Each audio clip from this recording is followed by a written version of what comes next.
All right, we are on the air. I'm Brant Wilkerson-New, Winston-Salem Journal, here with JJ Smith from Carteret County News Times, Carolina Coast Online. Just talking a little bit about the about Saturday's championship game between Winston-Salem Prep and East Carteret. JJ, you were at that game last year. I know we've both agreed it was one of the best games we've seen at any level. Just what are your memories of that game? Yeah, I honestly can't think of any game I've witnessed in person that was as good as that. You mentioned about it had everything, big school versus small school, and um, East was on that incredible run, 31-0. It looked like a team of destiny. Then you had Winston-Salem Prep going for the third in a row, and the lead changes, and just the intensity of the crowd for a winning game. It was crazy. I mean, just what is that basketball team meant to that community down there? I know that every time I tweet something about Winston-Salem Prep and East Carteret, I get people in my mentions saying, crazy things. And it's cool, though, to see the amount of passion out of those guys. Yeah, East has a great tradition basketball-wise. They've, not at this level, obviously, but they've been perennial conference champs. They've visited a few regionals, and the crowd support has always been good in the past. But this has been an entirely different thing. When they started winning games, I think the big thing was over Christmas, they won the Leon Brogdon tournament down in Wilmington and beat three 4A teams in 3 days. Wow. And yeah, that really got people's attention. I don't know what they were at that point, maybe 10-0, and that the crowd started coming out. And about since that point, it's standing room only at these games. It's 2,000 people on Friday night, and yeah, people have just social media. They put together a Facebook page for the state championship game called "Were You There?" I don't even know what it's up to now. It's ridiculous, and people sign in every day and comment on that Facebook page every day. People have lost their minds over this team, is what they've done. So, I mean, my understanding is there's numerous buses. I mean, is Beaufort going to be completely empty come Saturday afternoon? It's going to be interesting because Carmichael, from what I understand, is going to be capacity is just over 5,000. So we'll see how that goes because Carteret County might fill up that entire 5,000. Yeah, they've got church buses. People are going in droves, and with a game right before that, and people still hanging out. Yeah, Carmichael is. I've told people get there early. So on the court, it's pretty much the same crew. Jaquay Brown is the guy that kind of makes it go. Has his game changed any, or they just do pretty much what they do from last year? Yeah, you're going to see the same team, jacking up 3-pointers, running and gunning, pressing.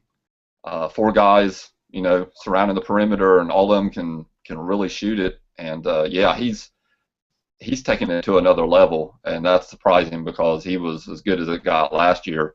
Coach Billy Anderson said that Winston-Salem Prep didn't get to see the real Jock because he said he was about a C+. Remember, he had that fall a couple of days before, and him and Coach and Jock said that he just wasn't right. So yeah, he's primed and ready to go right now.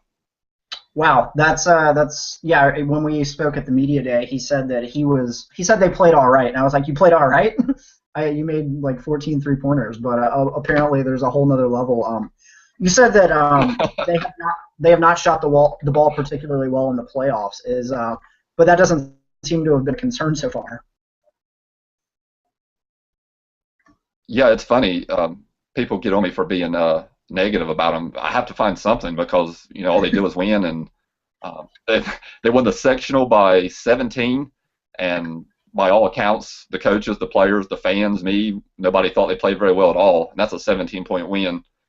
They won the regionals, same thing, 15, 17, 18 in that period. Didn't shoot well, and in the sectional final, the regional semifinal, and the regional final, they really did not shoot well other than one quarter where they just shot lights out. So, yeah, they really haven't shot well and still have won by almost 20 in those 3 games.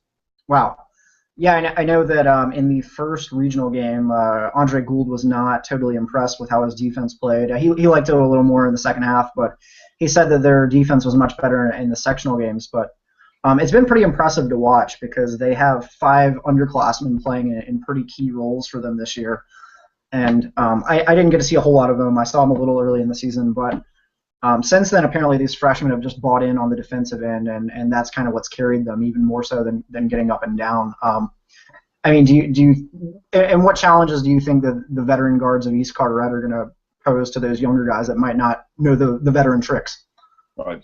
Yeah, Coach Anderson said yesterday when I talked to him, he said he can't imagine as phenomenal a player as Jockey Brown is now here in his senior year. He can't imagine him playing on that stage as a freshman.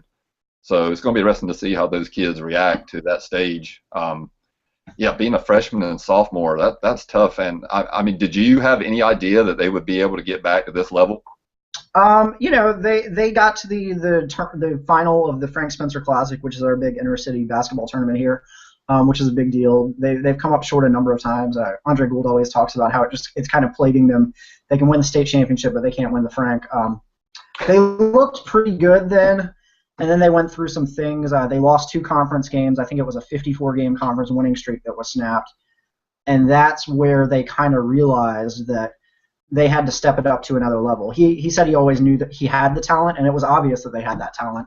The 2 point guards that they use, Davian Williamson and Justice Goodlow, are both really solid players. Goodlow's more of a passer, and Davian's a really good scorer. He scored in double figures in both the regional games. But they all said that, and talking at my story on Quattro Hollingsworth today, he said they doubted themselves, and a lot of people didn't think they would get back, and at some points during the season they didn't think they would, but it's clear they have the talent. It was just a matter of putting it all together for them. Yeah, Anderson mentioned this week that he was very impressed with Williamson. He said that kid can really shoot, and with the 2 big guys inside, Williams and Harrison, that's going to present problems. I think anybody that watched that game last year saw that it seemed like, Winston-Salem Prep was always quicker to the rebounds with the height advantage, but not quite as big this year. So I don't know if that'll have as much effect on this game as it did last year. Yeah, their size is a little different. Last year they had Koye Simmons in the middle, who went on. He's playing at Georgia Southern this year, and in the rotation there. He's kind of more of a traditional big man. He can stretch it out a little, but the 2 bigs that they use right now are more store types that they're getting after it on the offensive boards. They're relentless offensive rebounding. Zaire Williams can take it outside a little bit. I don't think they want him to play on the perimeter as much as he does sometimes, but he definitely has that ability, and he can knock it down from the mid-range for sure. But offensive rebounding definitely has been the thing that got them through a couple of games in the playoffs. Yeah, that's funny. I did a story on Jockey Brown, Sam Johnson, Trevor Willis, and Ty Simmons yesterday because each of them have scored 1,000 points in their career, which is just phenomenal. I contacted Rick Strunk of the North Carolina High School Athletic Association, and he was not aware of another team having done that. So I asked him what the key was Saturday, and the first 2 words out of each of their mouths was box out.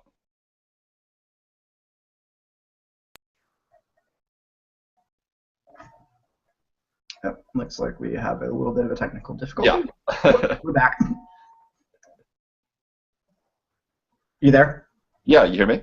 Oh, yeah, I hear you again. Cool. Yeah, so you did the story on them all being 1,000-point scorers. I mean, I asked each of them, I said, what's the key Saturday? What's got to happen to win? The first 2 words out of each 4 of their mouths was box out.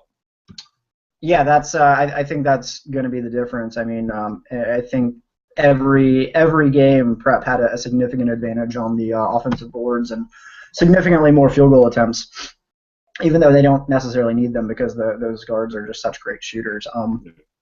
I mean, so there's just so much intrigue. Have you been a part of a high school basketball game that's had this kind of much of a backstory and with things going on with the Twitter battles between the players and occasionally some other people and things like this? No, I mean, life in the digital age, right, with social media now, it takes on a whole different animal. And I mean, I've read your stuff all week, and You've written numerous stories. I've written numerous stories. It's for a 1A boys basketball game. I don't think you can have any more build-up possible than what this game has. Yeah, it's been. I remember when we were talking, I guess, at the beginning of the playoffs, I tweeted something at you like, hopefully we get a team back there to take you guys on again. So, or East Carteret. You don't play for East Carteret, but to take on East Carteret. Right. Yeah, it's just. I don't think I've ever been this excited to see a high school basketball game, except for when I was in high school and Charlie Villanueva and Lou Alding dunked on a couple of my friends. So. Awesome, man. Well, I appreciate you taking a few minutes. This is JJ Smith of the Carteret County News-Times. I'm Brant Wilkerson-New, Winston-Salem Journal, and we'll see you there on Saturday. See you there, man. Later. Thanks.